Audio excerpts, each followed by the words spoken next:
अमीनुल हक अब्दुल्ला कानपुर से। सबसे पहले तो इस शानदार कोशिश के लिए मुबारकबाद। जब हालात ज़रा नासाजगार होते हैं तो फिर वही कुछ लोग बहस छेड़ देते हैं 47 में चले गए होते तो बड़ा अच्छा होता, क्यों नहीं गए।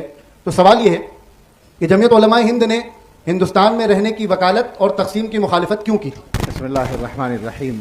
ये ऐसा सवाल है जो बहुत से जहनों में आजकल पैदा है और इसको बाकायदा उठाया जा रहा है मनफी अंदाज में।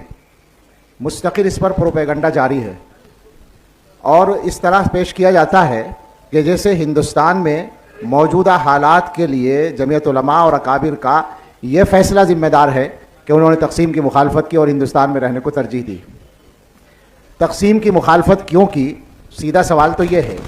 जवाब ये है कि ये तकसीम मुल्क की तकसीम ही नहीं थी, मुसलमानों की तकसीम थी।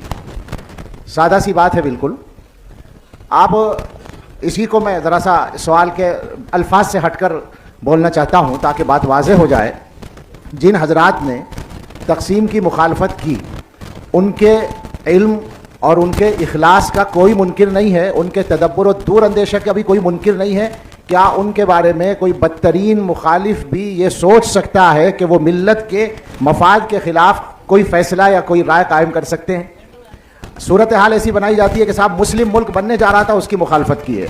तो जवाब यही है कि ठीक है, आप एक हिस्से में मुस्लिम मुल्क बनाना चाहते थे और उसके बनाने में बाद में कामयाब हो गए, बाकी हिस्सों का क्या हुआ, बहुत सारी बातें हैं।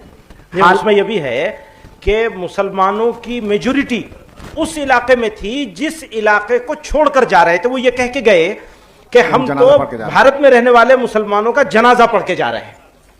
ये उनका जो आखिरी पर्चा निकला था, मुस्लिम लीग का जो ऑर्गन हुआ करता था, उसका जो आखिरी पर्चा निकला था, वो ये कहा या तो ये कत्ल कर दिए जाएंगे या मुर्तद बना लिए जाएंगे।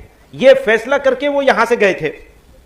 आज अल्हम्दुलिल्लाह तो ये जहां मसाइल हैं, मसाइब हैं, मुश्किलात हैं, वहां अचीवमेंट्स भी हैं हमारे। हमने बहुत कुछ हासिल किया है इस मुल्क में। बिल्कुल जी। इसी से बात साथ में मिलानी पड़ेगी कि जो हालात हैं उनके जिम्मेदार वो लोग हैं जिनका मंसूबा कामयाब हुआ। कामयाब हुए हैं तकसीम करने वाले। अकाबिर देवबंद का मंसूबा ये नहीं था कि मुल्क तकसीम हो और आधे मुल्क में हम रहें, ये मंसूबा नहीं था। मंसूबा था पूरा मुल्क एक रहे और हम पूरे मुल्क में रहें। उस सूरत हाल का आप तसव्वुर करें, उसमें आबादी के तनासुब का तसव्वुर करें कि एक अरब के मुकाबले में 70 करोड़ होते, क्या सूरत हाल होती इस मुल्क की। जो मौलाना ने बात कही उसी की तायद में कि ये बहुत ही खूबसूरत बात मौलाना निकाल के लेके आए हैं। इससे पहले भी मौलाना से मैंने सुनी है ये बात कि भाई हमारे अकाबिर को तो ताना दिया ही नहीं जा सकता। जो कुछ हो रहा है, जो फेलियर है, जो मुश्किल है, उस मुश्किल के जिम्मेदार वो लोग हैं जिन्होंने मुल्क को तकसीम कराया। और हम इस पोजीशन में नहीं थे कि आबादी का तबादला